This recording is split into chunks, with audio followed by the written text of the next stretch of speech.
আপনারা বলেন কি আনছে আপনাদেরকে? মানিক। কতদিন ধরে আনছে? আমি আসলে এক সপ্তাহ হয়েছে। আচ্ছা, এই পর্যন্ত কটা কাজ করছেন? করছে 10-12টা। 10-12টা কাজ করছেন। কত করে দিত আপনাদেরকে? আমাদেরকে মাসে স্থায়ীভাবে যারা ত্বক ফর্সা করার জন্য বিভিন্ন প্রসাধনী ব্যবহার করছেন, বিশেষ করে অনলাইনে চটকদারি বিজ্ঞাপন দেখে যারা হুমড়ি খেয়ে পড়ছেন, ভিডিওটি আজকে তাদের জন্য। বিশ্বের নামি দামি পণ্য হচ্ছে এখানে। রাজধানীর চকবাজারে প্রকাশ্যেই ভেজাল প্রসাধনী তৈরি ও বিক্রি চলছে।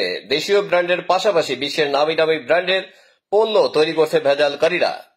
আমি এই মুহূর্তে মোগলটলি এলাকার একটি বহুতল ভবনের বাথরুমের মধ্যে যে জিনিস দেখতে পাচ্ছি সেই জিনিসটা আপনাদের সাথে শেয়ার করছি শুধুমাত্র সচেতনতা করার লক্ষ্যে। বাথরুমে তৈরি হচ্ছে বিভিন্ন ধরনের প্রসাধনী, বিউটি ক্রিম সহ ফেস ওয়াশ।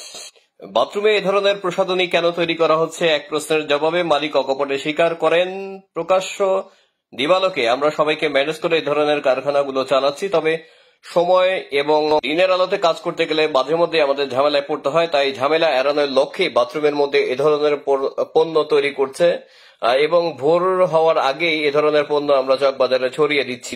নাম প্রকাশ না করার শর্তে একজন সিনিয়র কারিগর জানিয়েছেন, বিভিন্ন টেলিভিশনে যে সমস্ত পণ্যের বিজ্ঞাপন প্রচারিত হয় সেগুলোই মূলত নকল হচ্ছে এবং প্রসাধনীগুলোর মধ্যে রয়েছে shampoo, cold cream, body spray, ত্বক উজ্জ্বল ফর্সাকারী ক্রিম, স্নো পাউডার, সাবান, shaving cream, nail polish, lipstick, মেহেদি, লোশন সহ শতাধিক পণ্য। তবে এখানে একটা ভয়ঙ্কর বিষয় লক্ষ্য করছি, সেটা হচ্ছে আমার হাতে দেখতে পাচ্ছেন যে কুমারিকার স্টিকার এখানে আমার হাতে রয়েছে। এছাড়া অন্যান্য ব্র্যান্ডের প্যাকেট কিন্তু আমরা দেখতে পাচ্ছি। বিভিন্ন ধরনের বেস, কেমিক্যাল, লোশন ও ভ্যাসলিনের মাধ্যমে পারফিউম দিয়ে এ ধরনের প্রসাধনীগুলো তৈরি করছেন। বাথরুমের মধ্যে এ ধরনের একটি প্রসাধনীর তৈরি কারখানা আছে, সেটা কখনোই সাধারণ মানুষ মনে আসবে না। তবে এই জিনিসটা দেখে কিন্তু অবশ্যই চোখ কপালে উঠে যাওয়ার মতো একটা অবস্থা, কারণ প্রসাধনীগুলো অবশ্যই দাম দিয়ে বিভিন্ন অনলাইনের মাধ্যমে অবশ্য অথবা বিপণী বিতানগুলো থেকে আমাদের মা বোনেরা সংগ্রহ করে থাকেন, কিন্তু এ ধরনের ভয়ঙ্কর বিষয়গুলো অবশ্যই আমাদের আরো সচেতন এবং দায়িত্ববান হওয়া জরুরি।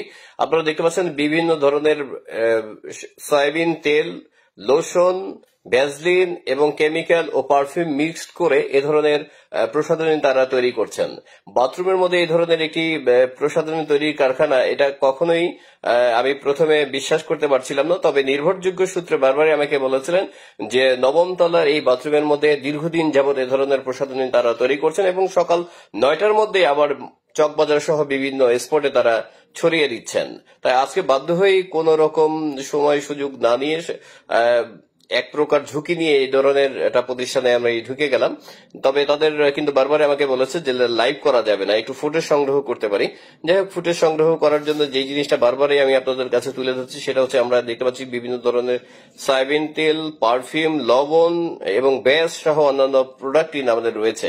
তবে এখানে যে জিনসিন সিরাপ তারা কিভাবে তৈরি করছেন এক প্রশ্নের জবাবে তারা আমাদের জানিয়েছেন যে ক্যাফেইন নামের যে এক প্রকার যে কেমিক্যাল রয়েছে, যেটা ট্যাবলেট তৈরিতে বা সিরাপ তৈরিতে ব্যবহার করা হয়, যৌন উত্তেজক সিরাপ তৈরি করার জন্য এই ধরনের কেমিক্যাল ব্যবহার করা হয়, সেই ক্যাফেইন দিয়ে কিন্তু এই ধরনের যৌন সিরাপ তারা একই জায়গায় বসে তৈরি করছেন।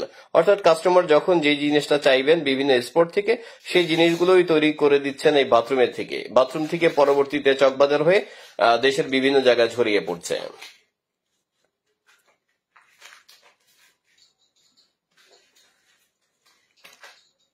বিশেষজ্ঞ চিকিৎসকদের মতে পারদযুক্ত এ সমস্ত নকল পণ্য ব্যবহারে চর্ম, যৌন, স্কিন ক্যান্সার ছাড়াও মুখের ত্বকে দেখা দেয় পার্শ্ব প্রতিক্রিয়া। চকবাজারে দেশি বিদেশি নকল প্রসাধনী জগতে নেপথ্যে রয়েছে গডফাদার খ্যাতনামা খান মার্কেটের বিভিন্ন সহ অন্যান্য মার্কেটের মালিক, অন্যান্য সমিতির সংগঠনের সদস্য, স্থানীয় রাজনৈতিক ছত্রছায়ায় কিভাবে এই ধরনের প্রতিষ্ঠানগুলো বছরের পর বছর ধরে চলছে সেটা নিজের চোখে না দেখলে বিশ্বাস করাই কষ্টকর। Chawkbazar syndicate German, France, Italy, Dubai, Thailand নামি দামি ব্র্যান্ডের নকল প্রসাধনী তৈরি করে চায়না ও থেকে অর্ডার দিয়ে তৈরি করে এনে চকবাজারে অধিক মুনাফায় বিক্রি করেন। চায়না থেকে আমদানি করা নকল পণ্যের চালান চট্টগ্রামে নৌবন্দর শুল্ক ফাঁকি দিয়ে চকবাজারে আনা হয়। নকল পণ্য ব্যবসায়ীরা দোকানে বিক্রি না করে গুদাম থেকে সরাসরি বিক্রি করে থাকেন মোবাইল ফোনের মাধ্যমে। এখানে আরো একটি বিষয় উল্লেখযোগ্য, নকল পণ্য বিক্রি করে প্রতিষ্ঠিত হয়ে এখানে সমাজে ভালো মানুষের লেবাস ধরে অনেকেই হজ করে এসে নকল ব্যবসা ছাড়েননি। মাত্র কয়েকদিন আগে চোখ চরক গাছে উঠল, চকবাজারের মাস্টার মাইন্ডকে কিন্তু গ্রেফতার করেছেন গোয়েন্দা বিভাগের ঊর্ধ্বতন কর্মকর্তা।